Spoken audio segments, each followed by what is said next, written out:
Amém, gente? Uma mensagem que talvez seja das mais centrais no Evangelho é a mensagem sobre a graça de Deus. O que é graça? O conceito básico é um favor imerecido, algo que Deus faz por nós, mesmo nós não merecendo, não é? Essa é a ideia central. E quando a gente vai para a Bíblia, a gente vê que essa mensagem de que Deus é um Deus que age com a gente de forma diferente do que a gente merece, ou seja, Ele age com graça, Ele não dá para a gente o juízo que a gente merece, mas a graça que a gente não merece. A gente vê também que o próprio Deus se preocupa em dizer que a gente precisa passar adiante a graça que a gente recebeu dele, não é? E isso muitas vezes não é entendido por algumas pessoas, embora seja muito central, desde o início da palavra. Alguns podem dizer assim, não, mas no tempo da lei não era bem assim não, a graça não estava presente. Esse é um dos grandes enganos que a gente vê quando a gente estuda a Bíblia, porque a gente vê que em todo o Antigo Testamento a graça de Deus se manifesta. O Antigo Testamento também é o tempo da graça, assim como a lei está presente no ensino de Jesus e dos apóstolos. Lei e graça estão presentes ao longo de toda a Bíblia. Quer ver, por exemplo, onde o Evangelho está lá aparecendo em Gênesis 3, mesmo capítulo que relata a queda e o juízo de Deus sobre o homem, relata também uma promessa de Deus que o filho da mulher pisaria a cabeça da serpente. Quem é esse filho da mulher? Jesus. Aquilo é conhecido como o proto-evangelho, como a primeira manifestação do evangelho logo no 3º capítulo de toda a Bíblia. A gente vê essa preocupação de Deus o tempo todo em mostrar que Ele é um Deus gracioso. E aí, desde o momento em que Deus se manifesta ao homem, apesar de o homem já ter caído, nesse momento começa a vigorar o pacto da graça. Se você for estudar teologia, você vai descobrir isso, e é muito bonito estudar isso, e ver que desde lá de Gênesis 3, a graça se manifesta, não é? Só que esse ensino que devia ser muito natural para nós, por causa da natureza pecaminosa que a gente distorce o conceito de graça, distorce a ideia de prática da graça, ou melhor, a ideia de graça na prática, não é? Ou indo para um extremo antinomista, que nada tem a ver, que não tem nada a ver, o cristão pode todas as coisas, está tudo liberado, porque o nosso Deus é um Deus de graça, e o Deus de graça não está preocupado se você errou é porque você é humano, pecador, então viva errando mesmo, porque todos somos errantes, e vai por aí, não é? Banalizando a graça de Deus e o sentido dela à luz da Bíblia, né? E outros vão para o outro extremo, que é o extremo legalista, que é o extremo de, às vezes, trazer um rigor tamanho para a palavra de Deus, que a gente não tem espaço como pecador diante dessa lei dura, rígida, não é? Então, Jesus surpreende a gente no ensino dele, porque ele não apoia nem um extremo nem outro. Ele não apoia o tá liberado, pode mandar ver porque a graça vai cobrir, né? Está tudo bem com isso. Mas ele também não apoia o legalista, não apoia o fariseu. E esse texto que a gente vai ler é um dos textos mais centrais nesse ensino que a gente está tentando trazer aqui nessa noite. Esse relato é um relato que surpreende os dois extremos com a graça de Deus. É o relato da mulher adúltera. Havia uma mulher que estava vivendo em adultério. Havia um escândalo ali. Havia uma situação grave que precisava de disciplina, de correção, de conversão, de santificação. E Jesus não passa a mão na cabeça dela. E existia também um outro extremo, que era o extremo legalista, que queriam apedrejar, que queriam matar aquela mulher, não é? E Jesus também não estava com eles. E Jesus vai trazer uma leitura equilibrada de como a gente tem que lidar, presta atenção nisso, não só com o pecado dos outros, que erram ou não, mas com o nosso próprio pecado. Porque tem gente que tem facilidade até de perdoar os outros, mas não consegue se perdoar. Eu conheço gente jovem ainda que fica se martirizando, se autoflagelando, se sentindo assim, poxa, eu não consigo entender como é que Deus pode me perdoar sendo eu tão mal e tão errado, não é? Porque tem dificuldade de entender esse perdão gratuito, essa mensagem libertadora do Evangelho. Só que isso também é pecado e também é errado, e a gente vai ver isso aqui nessa noite, nesse texto, tá bom? Vamos acompanhar? João capítulo 8, verso 1, diz assim o relato bíblico: Jesus foi para o Monte das Oliveiras, de madrugada voltou novamente para o templo, E todo o povo se reuniu em volta da casa dele, em volta dele. E Jesus, assentado, os ensinava. Então os escribas e fariseus trouxeram à presença dele uma mulher surpreendida em adultério. E fazendo-a ficar em pé no meio de todos, disseram a Jesus: Mestre, esta mulher foi surpreendida em flagrante adultério. Na lei, Moisés nos ordenou que tais mulheres sejam apedrejadas. E o Senhor, o que tem a dizer? Eles diziam isso, tentando-o, para terem de que o acusar. Mas Jesus, inclinando-se, escrevia na terra com o dedo. Como eles insistiam na pergunta, Jesus se levantou e lhes disse: Quem de vocês estiver sem pecado, seja o primeiro a atirar uma pedra nela. E inclinando-se novamente, continuou a escrever no chão.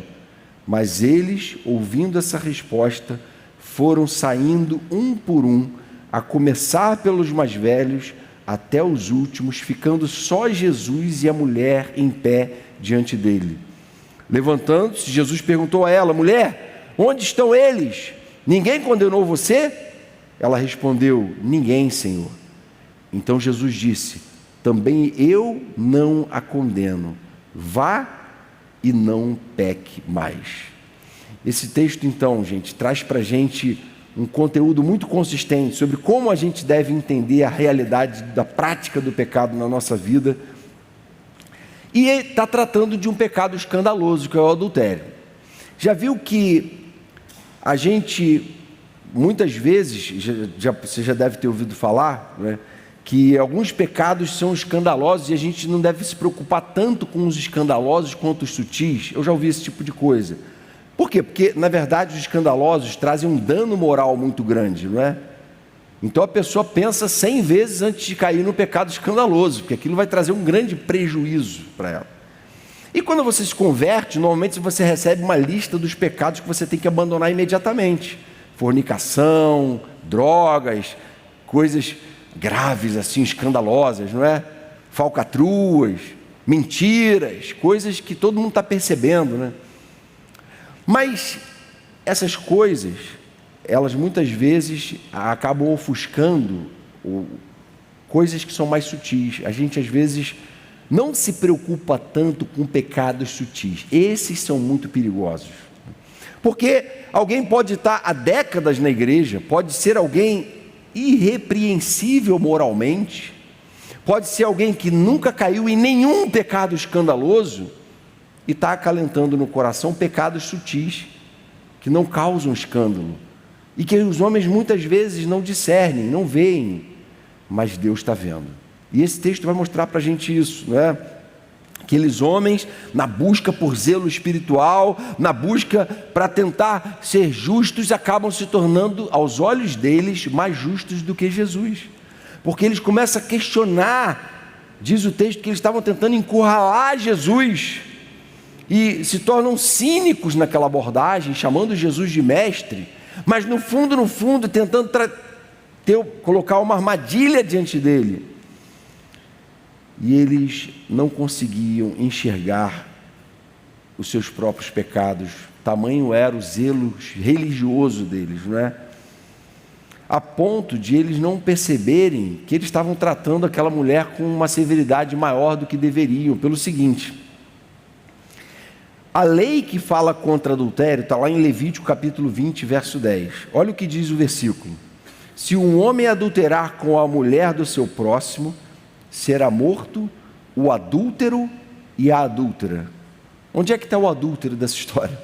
Não tem. O adúltero está lá, cara limpa, né? Mas eles só trouxeram a adúltera para ser apedrejada. Há uma leitura distorcida, não só machista, mas uma leitura perversa, de tentar expor alguém que está mais vulnerável. Algo extremamente cruel, e Jesus imediatamente se solidariza daquele momento de humilhação que aquela mulher está sofrendo diante de um tribunal público, em pé, diante de todo mundo, segundo o texto. Você já se viu numa situação como essa? Imagina, você numa berlinda de um banco de réus espiritual sendo julgado por um grupo de pessoas. Mas nem aquela mulher, nem aqueles homens estavam lidando com aquela situação toda com o entendimento correto do poder transformador da graça de Deus. E é esse poder que os dois lados, os dois extremos da história se surpreendem quando descobrem ou quando Jesus ensina. A primeira coisa que Jesus ensina, ou melhor, que a gente pode aprender com esse texto aqui, e eu queria destacar, é que a graça surpreende a gente porque a graça cancela a condenação da lei. Veja bem, a graça não cancela a lei. A lei está valendo até hoje, não é? O que era errado 3.000 anos atrás continua sendo errado hoje. A lei não perdeu o valor, mas ela cancela a condenação da lei. A graça de Deus cancela a condenação da lei. Verso 5: na lei Moisés nos ordenou que tais mulheres sejam apedrejadas. E o Senhor, que tem a dizer, como se estivessem querendo dizer assim, nossa motivação é santa, a gente está do lado da justiça e da verdade. E você, o que diz? Olha só, Senhor, como a gente é justo. Vamos ver agora se você aprendeu a ser justo igual a gente. E aí, gente, o apóstolo Paulo diz em Romanos 3, verso 20 assim: ninguém será declarado justo diante dele pelas obras da lei, pois por meio da lei nos tornamos conscientes do pecado. Ninguém vai ser declarado justo pelas obras da lei. Por mais que a gente procure ser zeloso e obedecer a lei não isenta a gente de ser condenado. A obediência à lei não isenta a gente da condenação, porque mesmo que a gente seja obediente em vários aspectos da lei, a gente é transgressor em tantos outros. Então, biblicamente falando, a gente já está condenado, e esse é o problema. É isso que Jesus veio fazer, resgatar a gente dessa condição de condenação, e não da palavra de Deus, da lei de Deus, do mandamento de Deus, que é santo, justo e bom. O mesmo Paulo que fala que ninguém será declarado justo pela obediência da lei, ele fala que essa lei é santa, justa e boa. Então, ele está desafiando a gente a entender que existe um paradoxo aqui, que todo cristão precisa entender o quanto antes. O paradoxo é o seguinte: primeiro, a lei é boa. Então Jesus diz assim, em Mateus 5,20: se a justiça de vocês não for muito superior à dos fariseus e mestres da lei, de modo nenhum entrarão no reino de Deus. Se vocês não forem zelosos em viver uma vida santa, em viver uma vida de obediência, vocês não entenderam a proposta do Evangelho.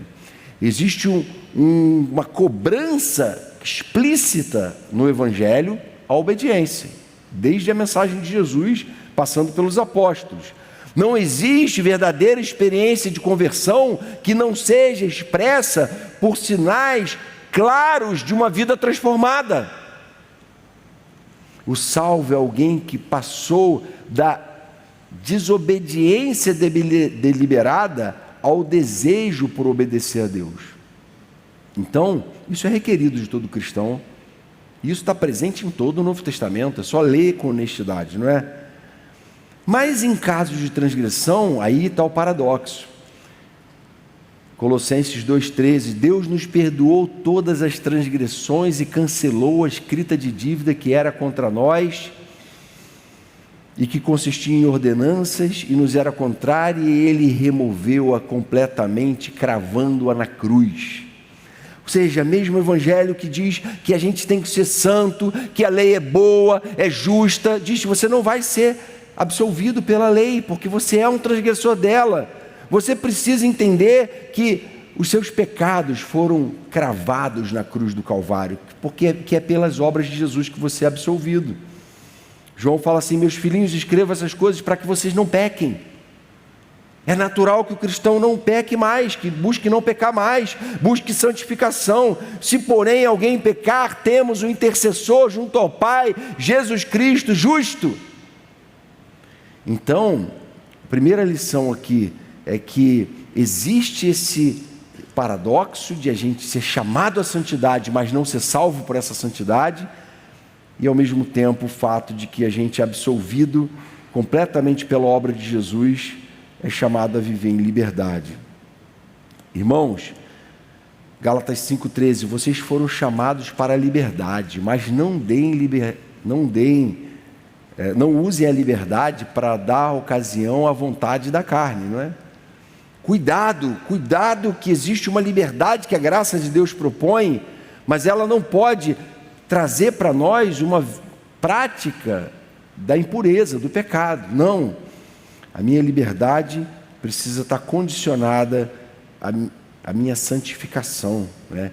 Então a graça cancela a condenação que havia na lei, a condenação que eu e você merecemos, nós não vamos receber, porque Jesus morreu por nós na cruz.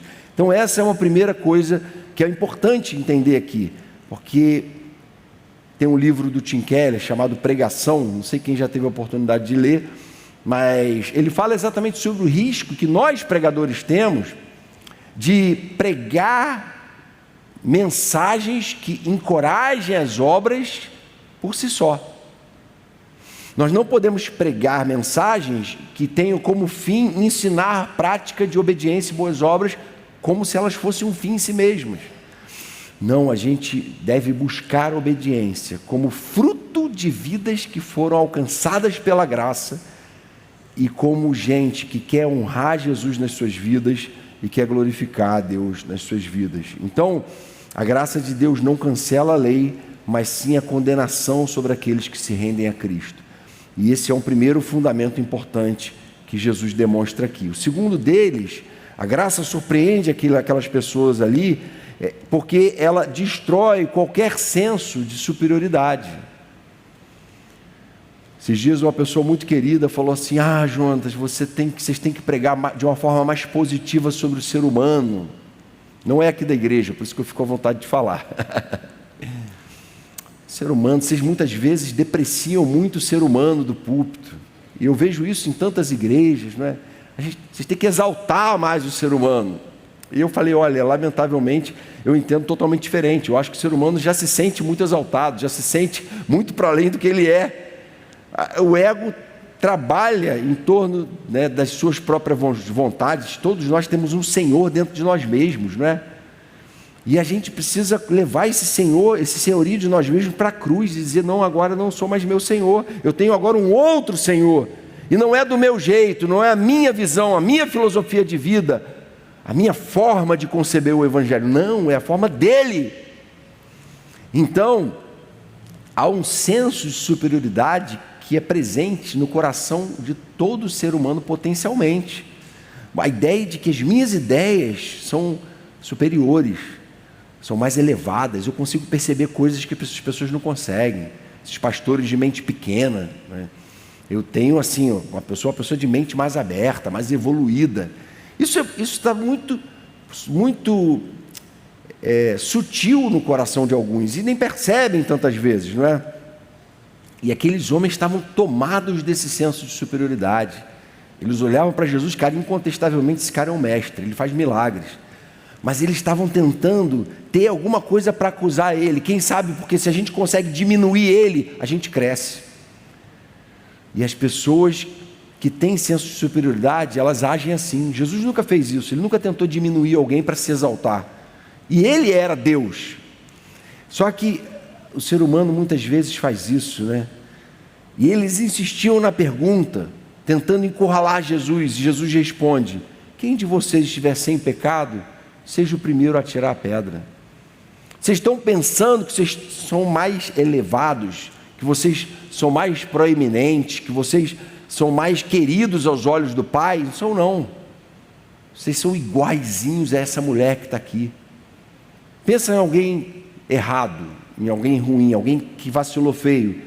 Jesus está falando assim para mim e para você: você é igualzinho a ele, vocês são feitos da mesma natureza.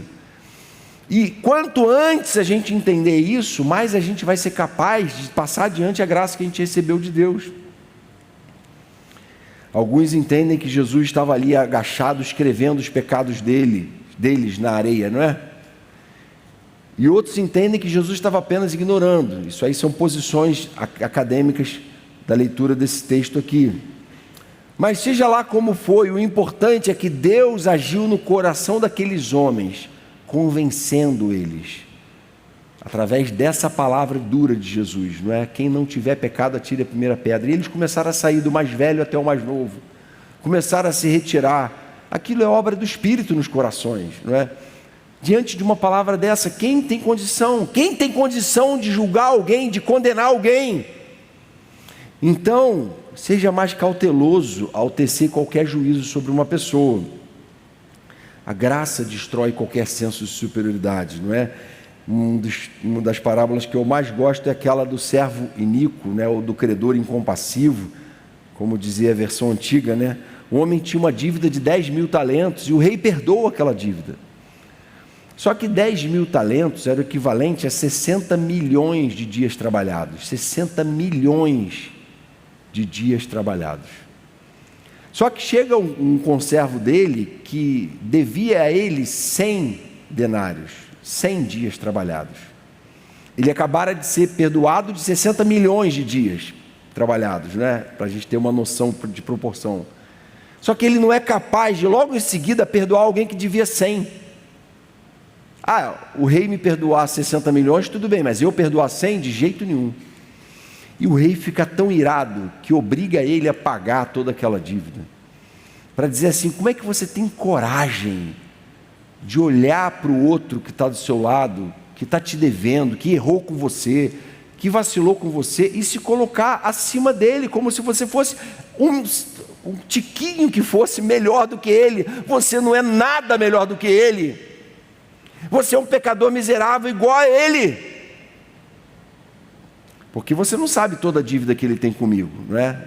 A gente não sabe toda a dívida que nossos irmãos têm com Deus. Tudo de errado que fizeram, todo o mal que está no coração. Mas a gente sabe o nosso. Isso que Paulo tinha em mente, eu acredito, quando ele falou assim: eu sou o maior de todos os pecadores. Como assim, cara? O cara escreveu metade do Novo Testamento, um homem santo de Deus, um apóstolo. Como é que ele é maior pecador do que eu? Não, mas ele tinha consciência de quem ele era. Então ele não se colocava acima, muito pelo contrário. Ele considerava os outros superiores a si mesmo. E ele ensina isso, não é? Deus resiste aos soberbos, mas dá graça aos humildes. Sabe o que é o nazifascismo? É uma mancha na história da humanidade. É um pensamento que surgiu com a ideia de que nós pertencemos a uma raça superior. Essa ideia, ela é um câncer no coração obstinado do homem rebelde contra Deus. Porque o Evangelho não apoia essa ideia. Ele diz assim, Romanos 3:23, todos pecaram e estão destituídos da glória de Deus, sendo justificados gratuitamente por sua graça, por meio da redenção que há em Jesus Cristo. Todos pecaram, não tem exceção. Não importa se é líder na igreja, se é pastor, seja lá quem for. Billy Graham, grandes ícones do protestantismo mundial, são pecadores miseráveis. Elias era homem semelhante a nós, o maior profeta considerado por alguns do Antigo Testamento, era semelhante a nós, sujeito aos mesmos sentimentos, era feito de carne e osso. Jesus orienta a gente sobre o modo como a gente está enxergando o próximo. Ele fala assim em Mateus 7, não julguem para que vocês não sejam julgados, pois a mesma medida que vocês usarem para julgar os outros, eles vão usar para julgar você também. Cuidado ao tecer juízo sobre os outros, você não faz ideia do que cada um está passando. 1000 anos antes de Jesus, Salomão diz o seguinte em Eclesiastes: não seja excessivamente justo, nem demasiadamente sábio, por que destruir a si mesmo? Salomão está atacando a sabedoria? Salomão está atacando a justiça? Não tem nada de errado nisso. O que tem de errado é em a gente se considerar impecavelmente justo e sábio. É a gente se deixar tomar por um senso maligno de superioridade sobre o outro. Então a proposta do Evangelho é a gente olhar para os outros como iguais. E vai além, Paulo vai além, Filipenses 2, verso 3, considerem os outros superiores a si mesmos. Tem noção disso? Isso é o Evangelho de Jesus. Está falando assim, nunca se nutra esse auto-engano sobre si mesmo. O cristão é alguém que olha ao redor e só vê gente igual, por isso trata a todos do mesmo modo como gostaria de ser tratado. Esse é o cristão, esse é aquele que entendeu o Evangelho,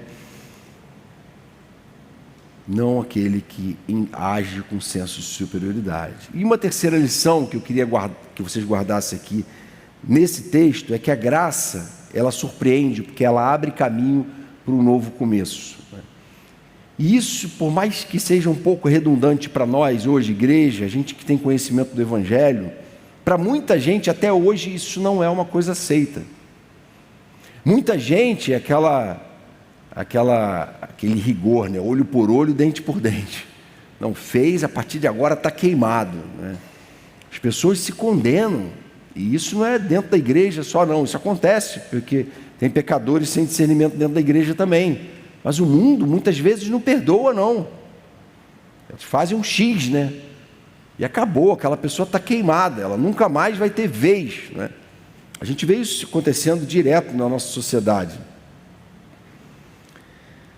Mas o Evangelho não é assim. O Evangelho trabalha com a ideia de que eu e você podemos recomeçar hoje. Eu não sei o que cada um aqui está vivendo hoje, mas eu sei que independente do que você esteja vivendo, independente do drama que você esteja vivendo, independente do quão enredado você se sinta por algum pecado, preso a ele, o que o Evangelho de Jesus diz para você hoje é que você pode começar de novo hoje.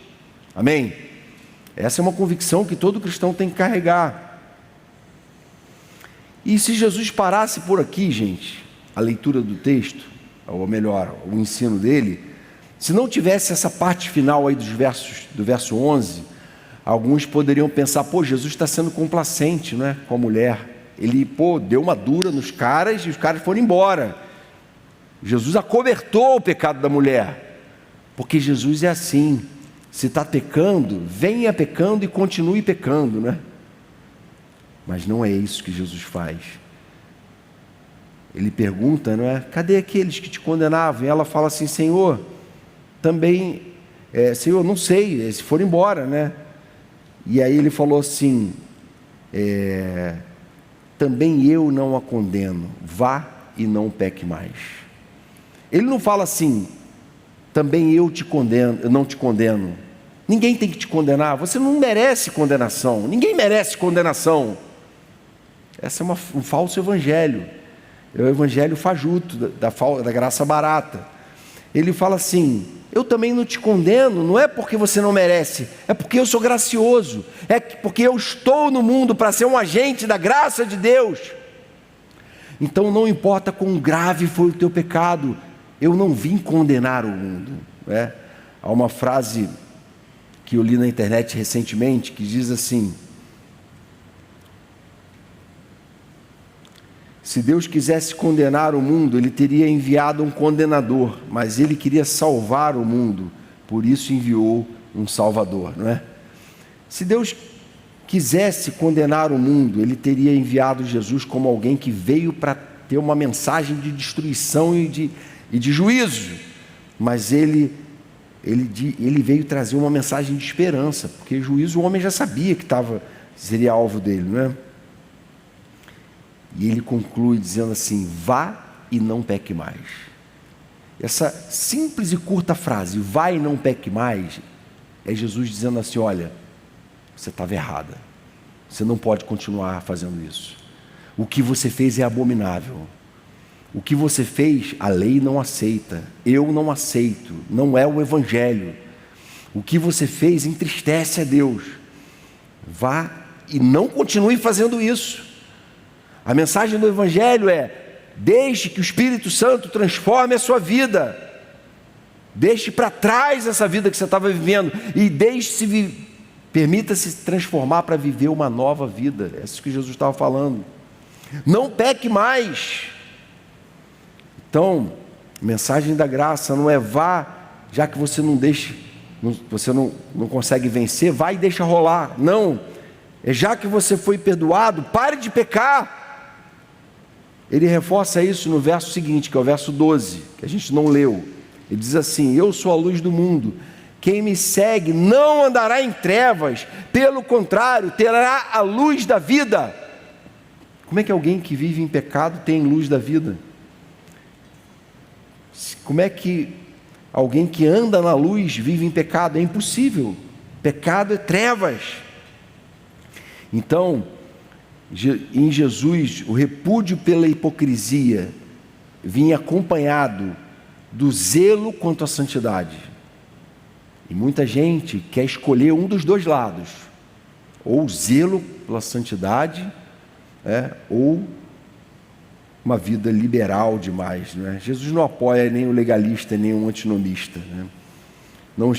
Não expressa condescendência com o adultério, mas se preocupa com a vida daquela mulher, porque ele quer ver ela redimida. Graça tem tanto a ver com a certeza do perdão de Deus, quanto com a possibilidade real de eu e você abandonarmos pecados de uma vez por todas.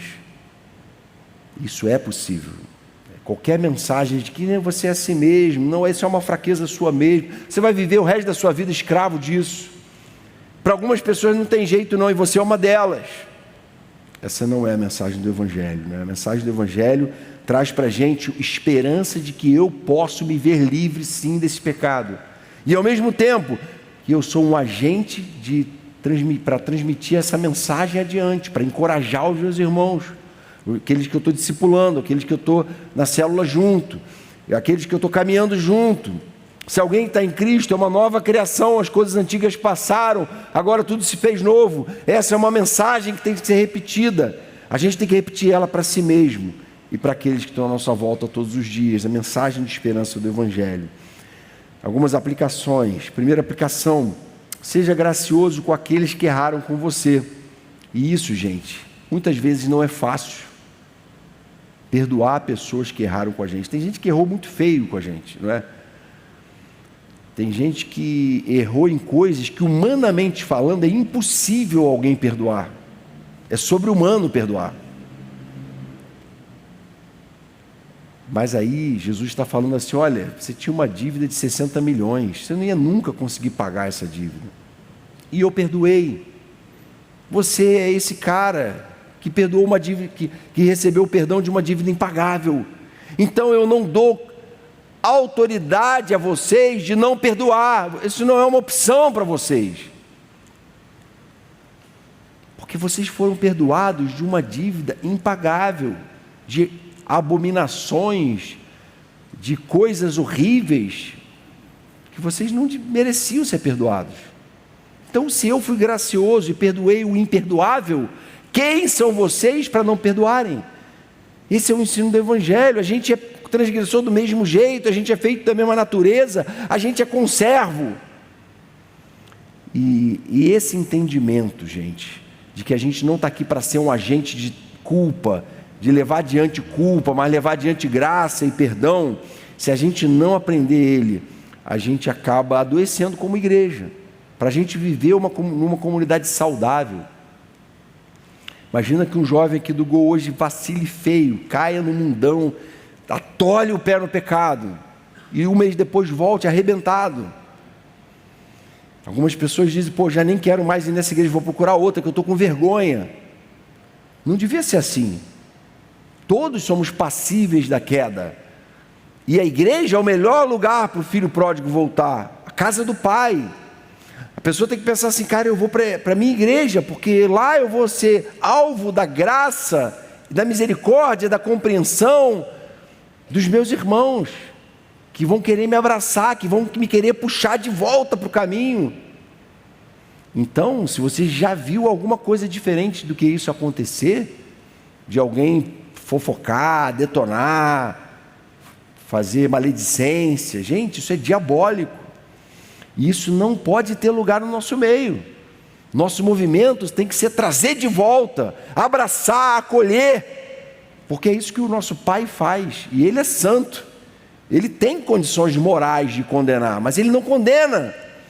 Então o Evangelho está falando: vocês também não têm tão pouco direito de condenar, vocês têm que ser agentes da graça e do perdão de Deus. Segunda aplicação, vigie seu coração contra qualquer senso de superioridade. Gente, isso é extremamente sutil. Talvez enquanto eu descrevia essa questão do senso de superioridade, as pessoas que têm mais dificuldade com isso nem percebam. Porque eu sou tão bom, eu sou tão zeloso com minhas coisas com Deus, que eu jamais seria esse cara aí que tem um senso de superioridade, né? Eu jamais pecaria num pecado tão óbvio do orgulho espiritual, né? Gente, pior que esse orgulho cega a gente, e é capaz de a gente estar agindo muito mais movido por esse orgulho e por esse senso errado do que a gente imagina. Então a gente tem que botar a cara no pó todo dia e falar: Senhor, vem me ensinar a agir com humildade. A gente tem que se humilhar. Senhor, vem me ensinar a considerar os outros superiores. Vem me ensinar a me esvaziar de mim mesmo e ver os outros sempre como alvo do perdão e da graça de Deus. Então, Jesus provou que é possível exercer autoridade sendo servo de todos. A gente está aqui para isso também, para ser servo de todos, né? E não para ser superior de ninguém. E a terceira aplicação: viva a vida nova, viva a boa nova de que com Deus é sempre tempo de recomeçar. Essa é uma boa nova que a gente precisa repetir aqui do púlpito, onde a gente estiver vivendo, né? A boa nova de que com Deus é sempre tempo de recomeçar, e a gente não pode esquecer disso. Tudo que o diabo quer é que aqueles que estão me ouvindo aqui hoje, que vacilaram feio, que sabem que estão longe de Deus, que sabem que o coração esfriou, que sabem que a fé arrefeceu, que sabem que estão vivendo uma vida religiosa morta, sem relação vertical com Deus, que sabem que estão lidando com a igreja como um meio social legal, agradável, mas não estão nutrindo uma vida de intimidade com Deus. Tudo o que o diabo quer é que você desacredite de si mesmo e fale assim: quer saber, eu não nasci para ser crente, não. E tudo que Deus quer é que você entenda que tudo que você deixou de viver com Deus até aqui pode virar passado, e você pode começar a viver uma vida intensa de relacionamento com Deus. Então esteja disposto a agir dessa forma, de uma forma que te leve a um recomeço com Deus, de uma forma que você ouça claramente Deus falar: vá e não peque mais. Hoje, Jesus, que falou com aquela mulher 2000 anos atrás, Ele está aqui hoje falando para você. Eu também não estou aqui para te condenar, não. Eu estou aqui para te dizer: o meu desejo é que você vá e não peque mais, é que você busque a minha presença de uma forma como você não buscou até agora, é que você abandone pecados que você não conseguiu abandonar até agora, e que você fale para quem está do seu lado que ele também pode fazer isso, que a mensagem do Evangelho é uma mensagem de esperança. Amém? Vamos orar. Senhor, obrigado pela Tua palavra, que purifica o nosso coração de forma tão clara, didática, tão viva, Senhor, de toda prepotência, de todo senso de superioridade, de todo legalismo, de todo farisaísmo. Vem varrer isso do nosso meio. Senhor, vem nos ensinar a nos enxergar como iguais, como gente pecadora, miserável. Senhor, gente que só está aqui na Tua presença porque foi alvo da Tua graça, da Tua bondade. E vem nos ensinar, Senhor, a todo dia lembrar dessa palavra e levar essa postura do Senhor diante daquela mulher para as nossas relações interpessoais também. A gente quer, Senhor, ter sempre pronto na língua uma palavra de esperança, de graça, para aqueles que estão errando à nossa volta, Senhor. E também aqueles que têm dificuldade de se perdoarem por aquilo que fizeram no passado. Senhor, passa uma borracha, Senhor. Apaga, purifica, limpa, tira todo o peso do pecado, cala o acusador na vida desses irmãos, que eles sejam capazes de discernir essa mensagem de graça, de bondade, de perdão, de favor imerecido, e viverem uma vida leve daqui por diante, uma vida livre de toda acusação e de toda condenação, uma vida vitoriosa sobre o pecado, para a glória e louvor do Teu nome. Santifica cada um dos meus irmãos que estão aqui presentes nessa noite. Vem nos santificar como igreja, completa a Tua obra e vem nos ensinar a viver o Teu Evangelho todos os dias. Em Teu nome que te pedimos, Jesus. Amém, Pai.